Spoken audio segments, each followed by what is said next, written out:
প্রচণ্ড তাপদাহে যখন সারা বাংলাদেশ সহ আশেপাশের দেশগুলো জ্বলছে জ্বলছে তখন কি আমরা কেউ কখনো ভেবেছি যে আসলে এই তাপমাত্রা বেড়ে যাওয়ার কারণ কি?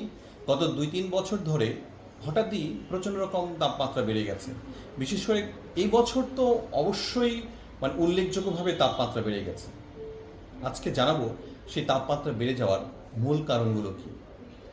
আমরা গতানুগতিকভাবে যে কারণগুলো জানি সেগুলো আমি একটু পরে আসছি, বাট রিসেন্ট তাপমাত্রা বেড়ে যাওয়ার মূল কারণ হতে পারে রাশিয়া ইউক্রেনের যুদ্ধ, প্যালেস্টাইন ইসরায়েলের যুদ্ধ, ইরানের যুদ্ধ, প্লাস সাম্প্রতিক সময়ে দুবাইতে যে বৃষ্টিপাত হয়েছে ঘটানো হয়েছিল সেগুলো একটা বড় কারণ হতে পারে।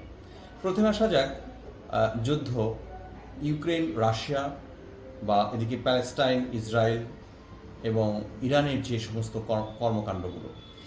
আপনাদেরকে কখনো মনে হয় না যে এই সমস্ত যুদ্ধের ফলে যে সমস্ত রকেট ছোড়া হয়েছে, ড্রোন ছোড়া হয়েছে, ট্যাঙ্ক থেকে গুলি বর্ষণ করা হয়েছে, আরও যে সমস্ত ধরনের ধ্বংসযজ্ঞ চালানো হয়েছে, এর ফলে যে প্রচুর পরিমাণ রাসায়নিক বা তেজস্ক্রিয় পদার্থ নির্গত হয়েছে, এটা আমরা নিশ্চয়ই সবাই জানি, এবং প্রচুর পরিমাণ ধুলা বা ধোঁয়া নির্গত হয়েছে।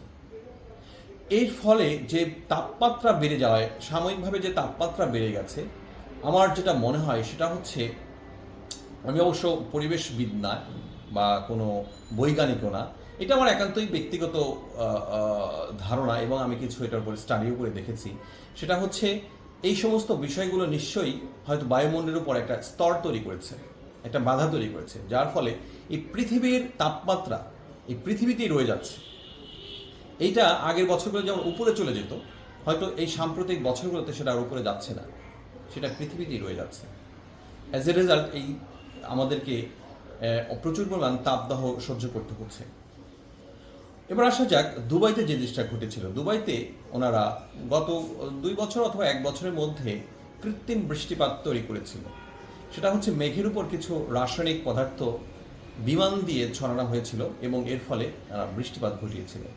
আজ দেখেন সেখানে প্রচণ্ড রকম ঝড়, যেগুলো সাধারণত মিডল ইস্ট কান্ট্রিতে দেখা যায় না, প্রচণ্ড রকম ঝড় এবং বন্যা হচ্ছে সৌদি আরব সহ এবং ইউএই সহ আরও মধ্যপ্রাচ্যের দেশগুলোতে। এটা খুবই দুঃখজনক এবং প্রকৃতির উপর যে জোর করা, জুলুম করা, এটা তারই বহিঃপ্রকাশ। সুতরাং প্রকৃতির উপর জোর করে, জুলুম করে কখনো কেউ টিকে থাকতে পারে না। প্রকৃতি তার প্রতিশোধ নেয় নিশ্চয়ই 10 গুণের বেশি।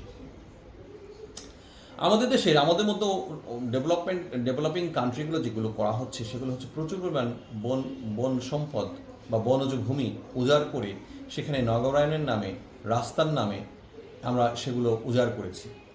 আর কি করেছি? আর আমরা জলাভূমি ভরাট করেছি। সো এগুলো হচ্ছে প্রকৃতির বিরুদ্ধে কাজ করার একটা বিশাল প্রমাণ। নিশ্চয়ই এগুলো প্রকৃতি খুব ভালোভাবে নেয় না। এর আবার আর কতগুলো দিক আছে, যেমন ধরেন যে জীবাশ্ম জ্বালানি, যেমন পেট্রোল, অকটেন, ডিজেল আমরা যে গাড়িতে ব্যবহার করি, এগুলোর ফলে প্রচণ্ড পরিমাণ তাপের সৃষ্টি হয় এবং এই তাপগুলো যেটা বললাম উপরে যেতে বাধা দিচ্ছে। হয়তো কোনো স্তর আছে যার জন্য পৃথিবীর তাপমাত্রা পৃথিবীতেই রয়ে যাচ্ছে, আর সেটারই আলটিমেট আমাদেরকে রেজাল্ট ভোগ করতে হচ্ছে। এই তাপমাত্রা বেড়ে যাওয়ার ফলে কতগুলো ইম্প্যাক্ট হতে পারে। একটা হচ্ছে সমুদ্রের উচ্চতা বেড়ে যাওয়া, তারপরে বরফ গলে যাওয়া। এমনও হতে পারে যে বিজ্ঞানীরা ধারণা করছেন যে এই ধরনের যদি তাপমাত্রা বাড়তেই থাকে, প্রত্যেক বছর বাড়তেই থাকে, তাহলে মরু অঞ্চলে যে বরফ জমে আছে এই বরফগুলো একটা সময় গলে বাংলাদেশ সহ বাংলাদেশের বেশিরভাগ অঞ্চল তখন সমুদ্রের পানিতে তলিয়ে যাওয়ার একটা সম্ভাবনা আছে। এই ধরনের কিছু রিপোর্ট এর আগে বের হয়েছে। সুতরাং আমাদের কিছু করার নেই এই সমস্ত বিষয়ে, বিশেষ করে যেগুলো উন্নত বিশ্বের একটা তাদের মরলীপনা, প্রভুত্ববাদের একটা বহিঃপ্রকাশ। তারা এই জিনিসগুলো করতেই থাকবে, যুদ্ধবিদ্রোহ করতেই থাকবে, আর এটার আলটিমেট রেজাল্ট আমাদের ভোগ করতে হবে। বন্ধুরা, আজকে পর্যন্তই। ভিডিওটি ভালো লাগলে অবশ্যই লাইক, কমেন্ট, শেয়ার করে সবাইকে দেখার সুযোগ করে দেবেন। ধন্যবাদ।